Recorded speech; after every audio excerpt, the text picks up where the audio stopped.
Wall plugs are one of the most common fixings you can actually get for solid walls. The critical thing with wall plugs is that you choose the correct size drill bit for the plugs that you are using and also the correct sized screw. Basically, the larger the screw that you are using, the larger the plug needs to be. If you have a plug that size, which is a large one, which would require a 10mm hole, you do need quite a large screw to make that expand before it would actually work. If you try using a small diameter screw in a large plug, that will not work. As you can see, you can screw that in there, but it's not going to grip correctly. And also, if you try and put a large diameter screw into a small diameter plug, that's not going to work either.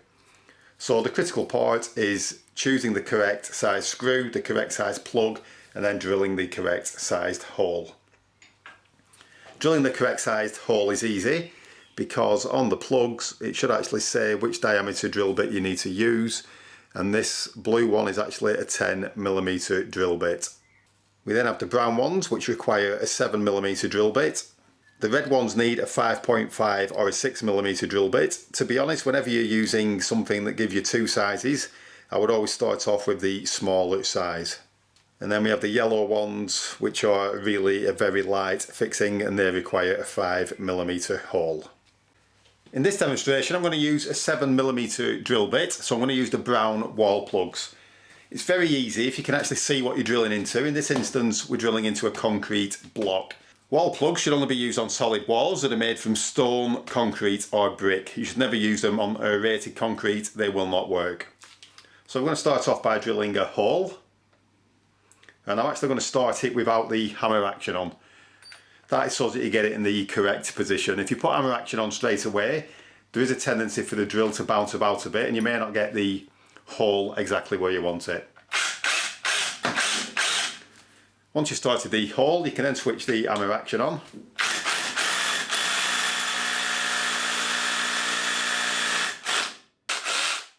So we're now going to take the brown plug, we're going to put that in the hole, and as you can see, that pushed straight in there. In a lot of cases you will need to give them a gentle tap using the hammer. We're going to screw this eye in. So all you need to do is simply get it started and then screw that in. Once it gets tight, we'll just use a screwdriver.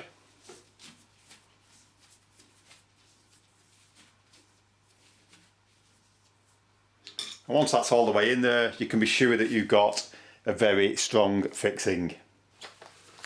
I'll now demonstrate what happens if you drill the wrong sized hole.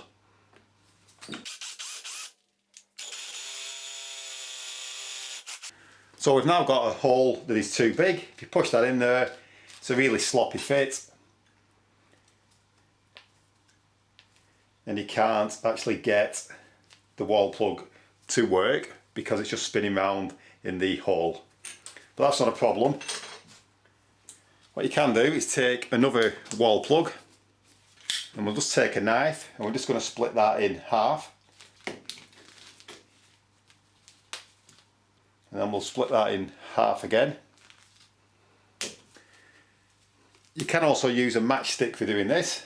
So I'm just going to cut that a bit shorter. So we've now got a piece like that. And I'm just going to pull the wall plug out of it. And I'm going to push that in alongside it. Now I'm going to tap those in using a hammer.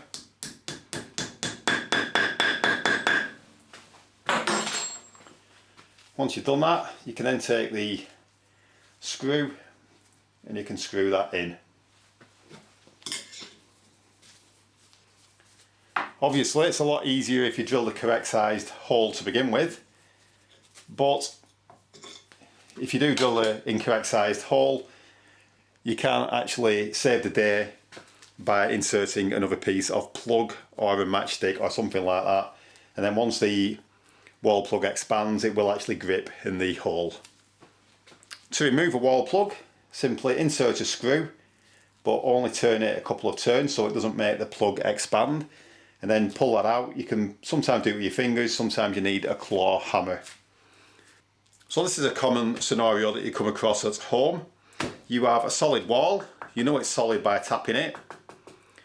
And on the front of that you will either have plaster or a plasterboard. So we now need to drill into this to fix our wall plugs.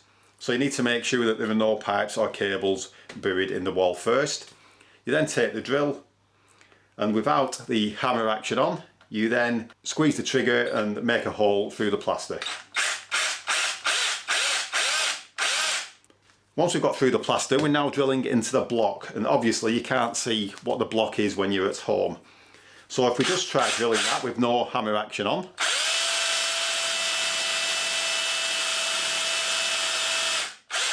you can see that it's very tough to drill. So we know that that is solid concrete. So to make things easier, I'm just going to put the hammer action on.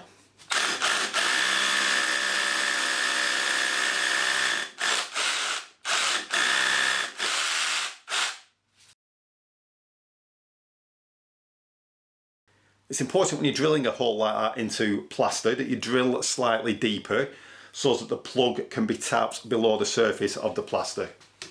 So I'm just going to put a screw in there. I'm just going to tap it until it goes through the actual plaster. That means that when you drive your screw in and that expands, it isn't actually going to damage the plaster. Sometimes, especially in older properties, if you knock a plug in and you put a screw in, the expansion force can actually crack all the plaster around that area and it will make it look terrible. So obviously when you're at home and your walls are plastered, you don't know what kind of walls you've got. You know it's solid because you've tapped on it, but you really need to drill a test hole and you need to see what colour the dust is coming out. If it's red, you have no problems at all. It will be brick. You can fix to it straight away. If it's grey dust and the drill is not going in easily, that means that you've got a solid concrete wall, so you can fix to that easily as well. There's also the chance that you have aerated concrete walls, so if you tap on them, it's also solid, but it does sound a little bit hollow compared to the solid concrete block. But again, if we drill a test hole, again, you don't want hammer action on when you do this. So I've now drilled through the plaster and I'm going to continue drilling.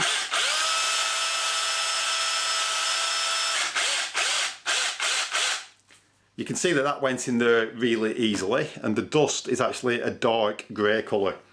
So when the drill goes into a solid wall like that without the hammer action on, you know that you've got aerated concrete. It's not a good idea to use wall plugs with aerated concrete. You can get special fixings for aerated concrete, such as the DeWalt, Gazbeton, etc. If you ever need to use a longer screw, you can do so quite easily, but you just need to ensure that you drill the hole deep enough in the block. So whenever you're drilling the hole, it's a bad idea to follow the length of the plug unless you're using short screws. It's a good idea to measure the length of the actual screw. So I'm just going to drill this hole a little bit deeper. And then we can take a plug, tap that into the hole. Just tap it so that it's below the surface. And then we can screw that in there, absolutely no problem at all. And that will go all the way into the wall. So long screws aren't a problem as long as you drill the hole deep enough. I'd just like to thank you for watching this video, and I do hope that it has given you a few tips when you are using wall plugs.